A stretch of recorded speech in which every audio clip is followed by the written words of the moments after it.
भगवान ने मथानी पकड़ दी, पहले साड़ी, मैया मैया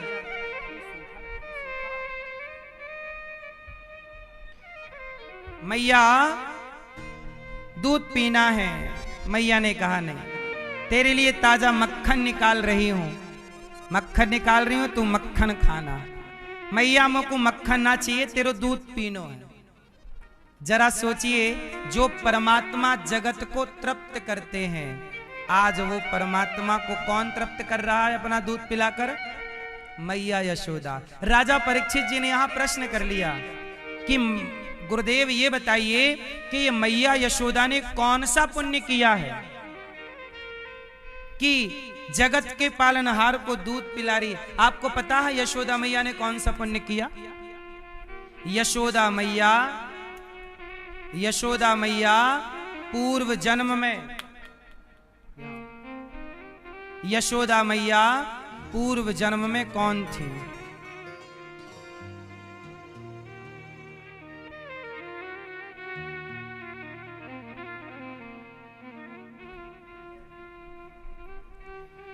यशोदा कौन है? क्या पुण्य किए हैं माता यशोदा ने? तो मां यशोदा ने कौन सा पुण्य किया कि जगत के पालनहार का पालन मैया कर रही हैं, दूध मैया पिला रही हैं?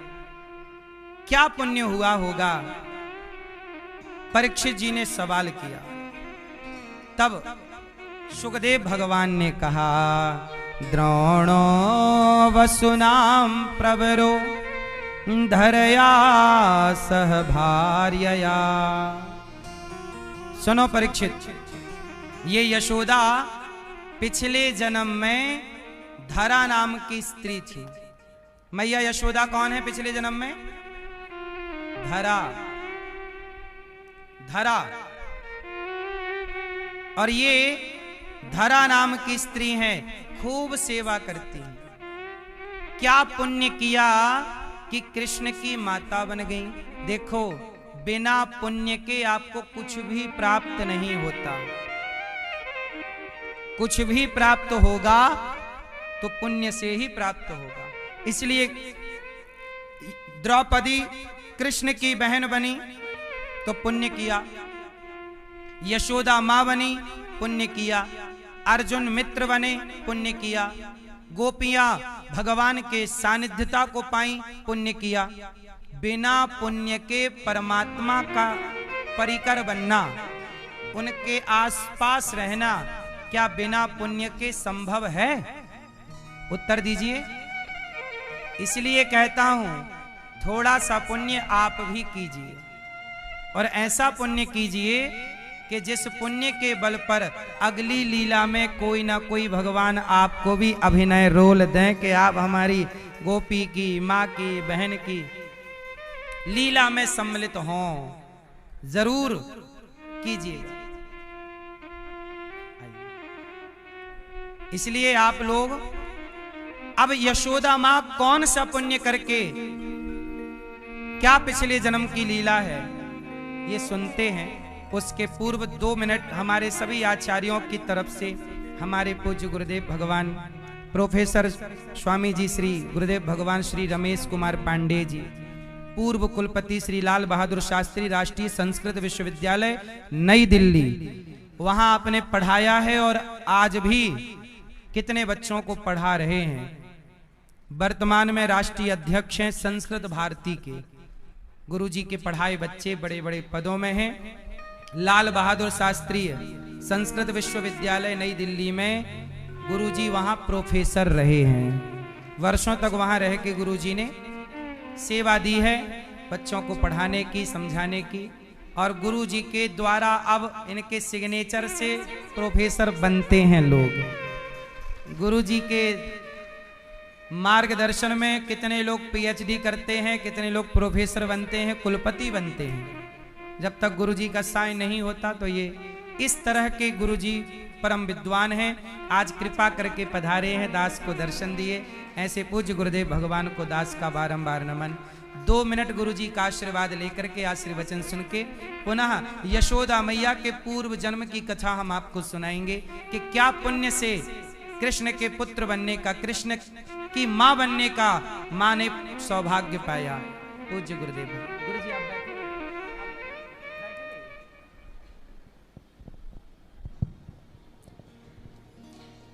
तव कर कमलस्थां स्फाटिकीं अक्षमालां नख किरण विभिन्नां दाडिमी बीज बुद्ध्या प्रतिपल मनुकर्षण जेन कीरो निषिद्धा स भवतु मम भूत्यै वाणी ते मंदहासः, वाणी ते मंदहासः।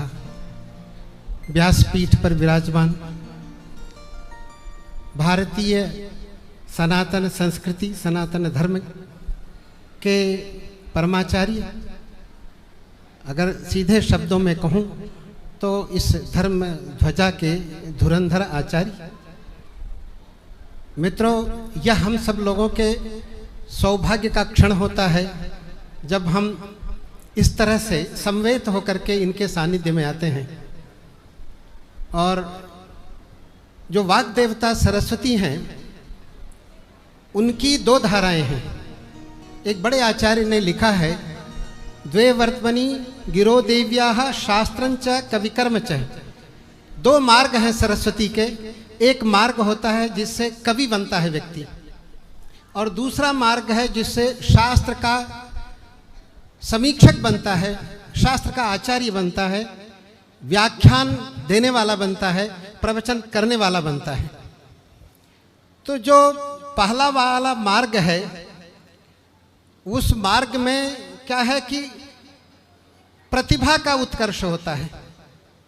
प्रतिभा के बल से वो संसार में वह तत्व देखता है जिस तत्व को द्यक्ष की बात क्या कहें, त्यक्ष भगवान शंकर भी, अष्टाक्ष भगवान ब्रह्मा भी, सहस्राक्ष भगवान इंद्र भी नहीं देख पाते हैं। उस तत्व को वह व्यक्ति देखता है प्रतिभा के बल से, सरस्वती की कृपा से देखता है। और ऐसा प्रतिभावान व्यक्ति बिना प्रज्ञा के कुछ नहीं कर पाता है। प्रज्ञा क्या चीज होती है, तो उसमें बताया कि स्मृति रतीत विषया मतिरागामी गोचरा बुद्धिस तात्कालिकी गेया प्रज्ञा त्रैकालिकी मता। जिसकी स्मृति, बुद्धि और प्रज्ञा, ये 3 चीजें। स्मृति होती है जो बीती हुई घटनाओं से संबंधित है, बुद्धि होती है जो तात्कालिक समस्याओं के समाधान वाली होती है, और मति होती है जो भविष्यगामिनी होती है, जिसको विजनरी कहते हैं। ये जब तीनों चीजें एक साथ पुंजित होकर के बनती हैं तो उसको प्रज्ञा कहते हैं। और प्रज्ञावान, मैंने देखा आप लोगों के बीच में आकर के आचार्य जी उस कथा को सुना रहे हैं जिस कथा को सुखदेव, महाराज सुखदेव जी ने सुनाया है। किसको? परीक्षित को।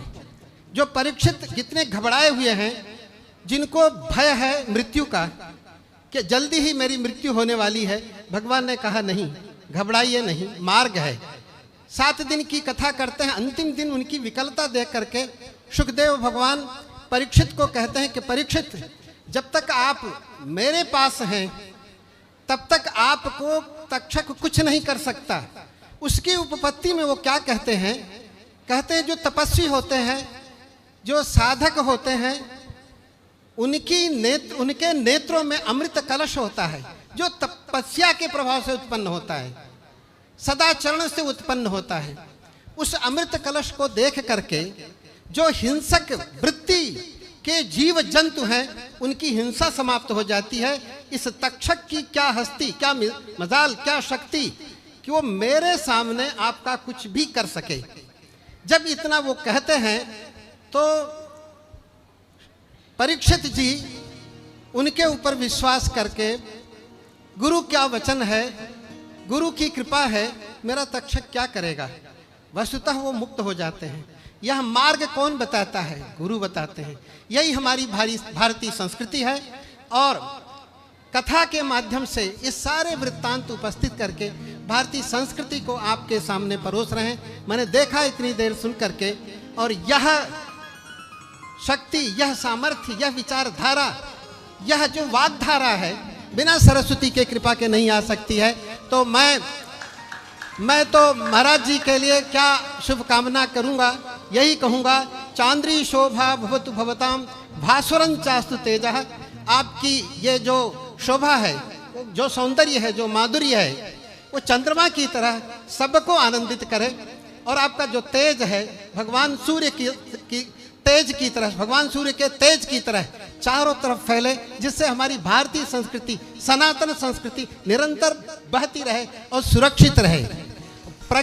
आगे इतना तब होगा जब प्रज्ञाधारा प्रवहतु परम शास्त्र गोष्ठी सुनित्यम।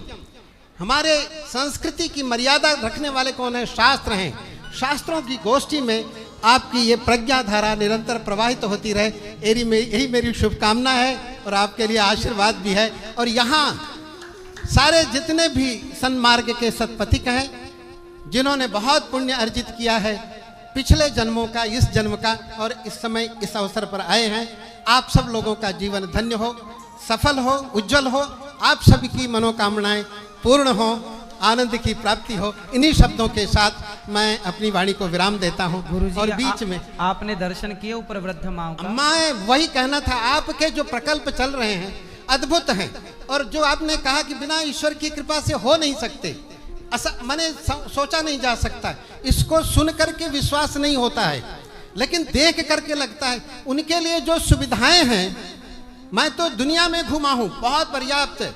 मैंने यूरोप में, अमेरिका में, एशिया के बड़े बड़े मैंने देशों में, तो जो 5 स्टार फैसिलिटी जिसको कहते हैं, अगर होटल की भाषा में कहें, वो सारी सुविधाएं, उन माताओं कितने आनंदित है।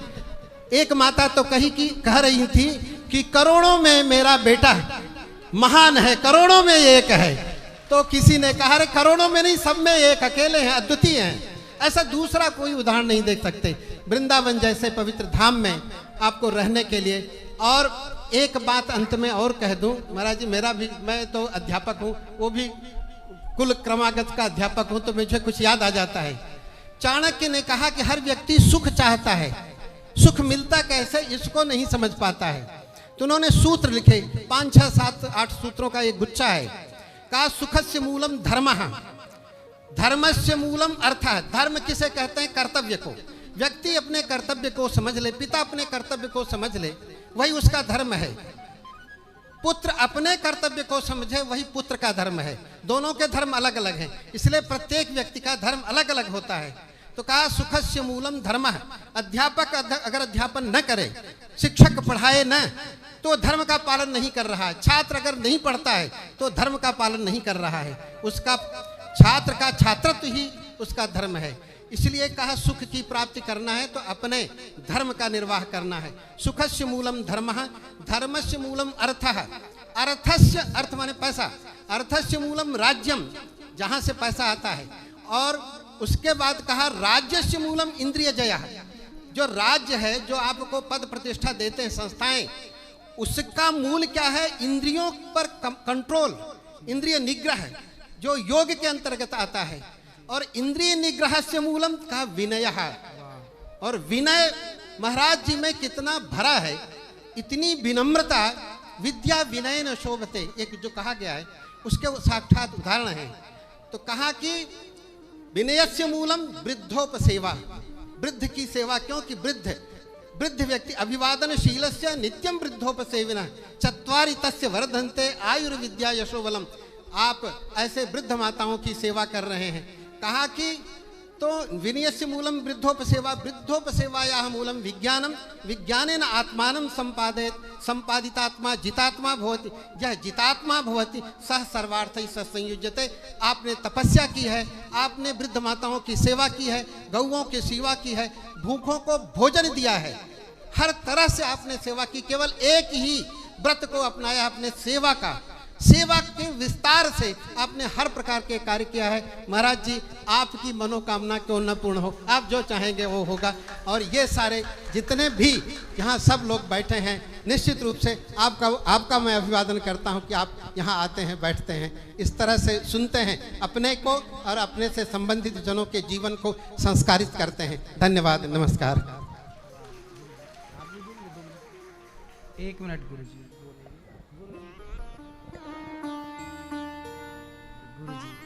मैं तो आपका दास हूँ गुरु जी, आपके चरणों की रज हूँ। गुरु जी आपने दर्शन किया वृद्ध माँ का? हाँ, कराया, सबको कराया। एक श्लोक आप लोगों के सामने रख रहा हूं। भगवान राम को युवराज बनाने की घोषणा हो गई, खेल करके आए थे, तो बहुत भगवान प्रसन्न नहीं हुए। उन्होंने कहा कि हम चारों भाई एक साथ जन्मे, चारों भाई एक साथ खेले, चारों भाइयों का एक साथ विवाह हुआ, अब युवराज हमको क्यों बनाया जा रहा है? प्रातःकाल माता कैकेयी के मांगने पर 14 वर्ष के वनवास की घोषणा हुई। तो भगवान की स्थिति दोनों स्थिति में कैसी है? प्रसन्नताम यानगताभिषेकता, अभिषेक की बात को सुन करके उनके मुख में प्रसन्नता नहीं हुई। तथा न ममले वनवास दुखतः, 14 वर्ष का उदासी वेश बना करके 14 वर्ष के लिए बन जाना है, मुख में म्लानता नहीं आई, मैंने दुख नहीं आया। पहले भी जैसा था वैसे ही, बाद में भी वैसे ही। प्रसन्नताम यानगता अभिषेकता तथा न ममले वनवास दुखता मुखाम भज श्री रघुनंदन में। भगवान मर्यादा पुरुषोत्तम का जो मुख कमल है, उसकी श्री जो शोभा है, वही शोभा हमारे अनिरुद्ध की है। न तो इनको प्रसन्नता में जो है अत्यंत प्रसन्न होते हैं, न दुख में दुखी होते हैं। मर्यादा पुरुषोत्तम रामचंद्र की तरह हमेशा खिलखिलाए रहते हैं।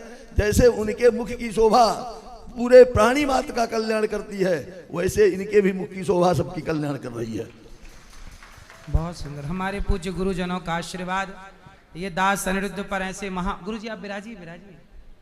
आप सभी संतों का आशीर्वाद, गुरुजनों का आशीर्वाद, हम तो इन गुरुजनों की चरणों की धूल हैं, चरणों की रज हैं, पूज्य आचार्य चरणों की।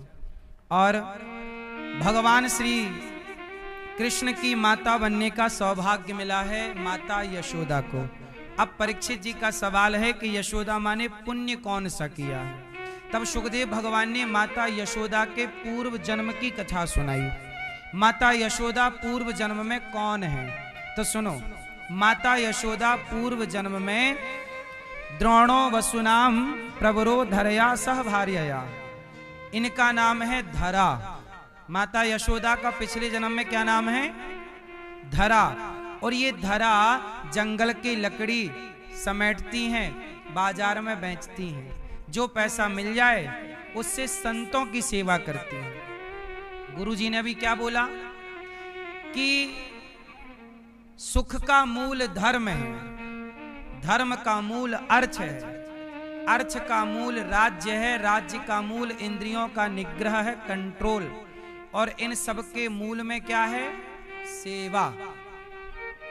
मतलब आप यदि सेवा कर रहे हैं तो शास्त्रों को केवल आप पढ़ नहीं रहे, शास्त्रों को चरितार्थ कर रहे हैं, जी रहे हैं।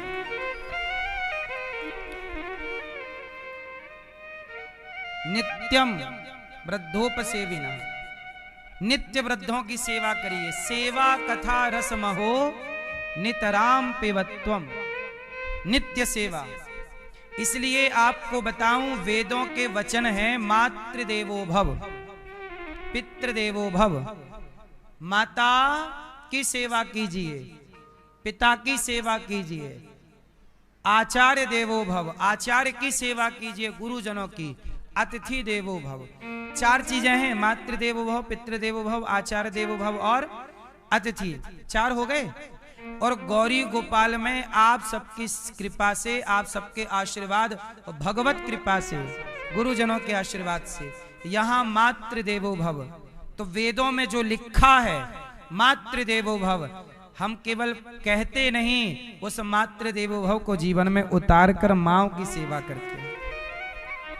पितृदेवो भव, पिताओं के लिए वृद्धाश्रम और बन रहा, संतों के लिए संत निवास, वृद्ध संतों के लिए, पिताओं के लिए, उनकी सेवा के लिए भी तैयारी चल रही है। अतिथि देवो भव, आप अतिथि आए गौरी गोपाल में, भोजन सबको मिले, कोई भूखा ना जाए, ये अतिथि देवो भव है। और आचार्य देवो भव, गुरुजनों की जितनी सेवा हो सकती है ये दास कोशिश करता है कि गुरुजनों की, आचार्य जनों की सेवा होती रहे। इससे ही, इसी सेवा के बल पर मेरा कल्याण होना है। ना मुझे किसी जप तप की जरूरत है, ना किसी अनुष्ठान की जरूरत है। मैं आपको वचन देता हूँ, विश्वास दिलाता हूँ, कि आप निष्कपट भाव से सेवा करिए। और सेवा ऐसी नहीं कि मैं किसी स्त्री या पुरुष या बच्चे की सेवा कर रहा हूं, नहीं, गौरी गोपाल में मैं ये नहीं मानता कि मैं आपकी सेवा कर रहा हूं। मुझे ये लगता है आप लोगों के रूप में ये भगवान की सेवा हो रही है। यही है सबसे बड़ा पुण्य इस कलिकाल का। जप का अपना महत्व है, तप का अपना महत्व है, सेवा का अपना महत्व। इसलिए माता धरा जंगल से लकड़ी लाती, बाजार में बेचती, जो पैसा मिलता उससे संतों की सेवा करती। एक दिन क्या हुआ कि भगवान ने कहा कि मैं धरा की परीक्षा लेना चाहता हूं कि उनकी सेवा कैसी है।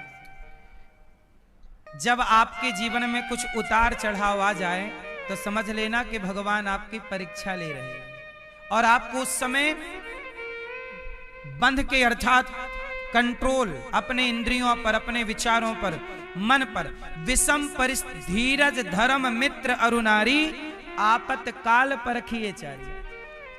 धैर्य, धर्म, धीरज, धर्म, मित्र, नारी, इनकी मैं कितना धैर्यवान हूं, मैं कितना पापी या धर्मात्मा हूं, ये परीक्षा कब होगी? आपत्काल, विपत्ति काल में। माता धरा की परीक्षा लेने के लिए भगवान आए। अब हुआ क्या कि माता धरा ने संतों को भोजन कराया, और भोजन कराने के बाद सारे संत चले गए। जो जूठन बचा माता धरा ने प्रसादी पाई और बर्तन धुल के रख के, और मैया भजन करने लग गई, नाम जप करने लग गई, श्रीमन नारायण श्रीमन। तभी कुछ संत आए। संतों ने कहा माता भूख लगी है, सुना है तुम्हारे द्वार पे भोजन मिलता है, क्या हमें भोजन मिलेगा? माता धरा कैसे कहती कि नहीं मिलेगा? आओ महाराज, आओ आओ, आओ। संत आए, और वो संत के रूप में ना 8-10 संत थे, और संत के रूप में भगवान ही आए थे परीक्षा लेने। अब मैया बोली आओ आओ बैठो। मैया बहुत भूख लगी है, कुछ खाने को मिलेगा? अच्छा, संयोग देखना कि उस दिन मैया के घर में कुछ भी नहीं था। जो था वो संतों को एक शिफ्ट में बना के खिला पिला दिया। वो तो रोज लकड़ी बेचती, रोज पैसा आता, रोज खर्च होता, रोज दाल चावल लाती, स्टॉक था नहीं कि 4 दिन के आगे का व्यवस्था हो। गरीबी बहुत थी, पर भगवत प्रेम बहुत था। अब माता धरा कैसे कहें कि हमारे घर अन्न का दाना नहीं है, 10 संतों को भोजन कराना है और अन्न का एक दाना नहीं। अब मैया बोली आप महाराज बैठो, थोड़ा स्नान करो शांति से, मैं अभी आई। अब मैया बाजार में निकली, सबके द्वार पे हाथ फैला रही, जो भैया थोड़ा हमें उधार कुछ पैसे दे दो, हमारे द्वार पे संत खड़े हैं, बैठे हैं, भोजन कराना है। सबसे मांगा, सबने मना कर दिया, जा तुझे नहीं देते, तेरा क्या भरोसा तू चुकाए ना चुकाए। भैया मैं ब्याज सहित दूंगी। सबसे मांगा, सबसे कहा, सबने मना कर दिया। जब परीक्षा लेते हैं भगवान तो सब द्वार भी तो बंद हो जाते हैं। जब आपकी कोई मदद ना करे, जब आपके जीवन में बड़ा संकट है और कोई ना देखे आपकी ओर, तब समझ लेना कि आपके ऊपर केवल नजरें भगवान की हैं। वो आपके धैर्य की और आपके धर्म की परीक्षा ले रहे हैं। आपको ना छोड़ना धर्म, ना छोड़िएगा धैर्य, ये परीक्षा है। और परीक्षा याद रखना सरल नहीं होती, परीक्षाएं तो हमेशा कठिन होती हैं। अब धरा मां की परीक्षा चालू है, कोई तैयार नहीं देने के लिए। एक व्यक्ति मिला, भैया संत आए हैं, थोड़ा सा कुछ उधार पैसे दे दो, आपकी तो किराने की दुकान है, आप थोड़ा आटा दे दो, थोड़ा चावल, हम चुका देंगे आप। उसने कहा हम नहीं देते, जा तेरा क्या भरोसा, कुछ रखो गिरवी तो देंगे। बोले गिरवी रखने होता तो हम बेच ही ना देते, कुछ भी तो नहीं है। अब केवल वही बचा है जिन बर्तनों में भोजन बनाना है, वो बर्तन भी बेच देंगे तो भोजन कहां बनेगा। अब माता धरा बोली देखो कृपा करो, हमें थोड़ा पैसा दे दो। एक व्यक्ति मिला, बोला कि मैं आपको पैसा देता हूं, ये रहे। रख दिया उसने पैसे, ये लो आप पैसे, जितने चाहिए ये है, लेकिन बदले में तुम्हें कुछ देना पड़ेगा। क्या देना पड़ेगा? उस व्यक्ति ने धरा माता को देखा। अच्छा, माता धरा जवान थी, बहुत सुंदर थी। वो आदमी इनकी सुंदरता पर लट्टू हो गया। बोला हम आपको दे तो देंगे पैसा, लेकिन आपको कुछ देना पड़ेगा। माता धरा बोली क्या देना पड़ेगा? कहा कि तुम बहुत सुंदर हो, यदि तुम अपने स्तन हमें दे दो तो बात बन जाएगी। माता धरा बोली स्तन? हाँ हाँ हाँ स्तन। वो आदमी नियत से खोटा था, वो गलत दृष्टि से माता धरा को देख रहा था। कह रहा बहुत सुंदर हो, तुम अपने स्तन हमें दे दो। माता धरा ने विचार किया कि ये तो चमड़ा मांग रहा है, इसे तो चमड़ी की भूख है, लेकिन मेरे द्वार पे संत हैं, यदि इसे इसका मांगा नहीं देती तो संत भूखे चले जाएंगे। और ये मांग क्या रहा है? हमारी छाती मांग रहा है, चमड़ा मांग रहा है। माता धरा ने कहा अच्छा ठीक है, तुझे मेरे स्तन चाहिए? हाँ स्तन चाहिए। उसका भाव अलग था। माता बार बार कन्फर्म कर रही है तुझे मेरे स्तन ही चाहिए? हाँ हाँ। माता ने कहा मंजूर है। वो तो बड़ा खुश हो गया, पैसे आगे कर दिया। माता धरा ने उतने ही पैसे लिए, यहां रख दो, इतने की जरूरत है, और स्तन लो। अब वहां चाकू थी, मैया ने चाकू उठाई और चाकू से अपने स्तनों को काट दिया। वो काट करके माता धरा ने अपने स्तनों को उसके हाथ में रखा। तुझे स्तन ही चाहिए थे, ये रहे मेरे स्तन। माता धरा ने पैसे लिए, बाजार से राशन पानी खरीदा, जा करके संतों के लिए खीर पूड़ी सब्जी बनाई और संतों को परोसा। वो जब परोसा तो माता कपड़ा बांध रही थी, छाती पे खून बह रहा था, छाती पे कपड़े लपेटे।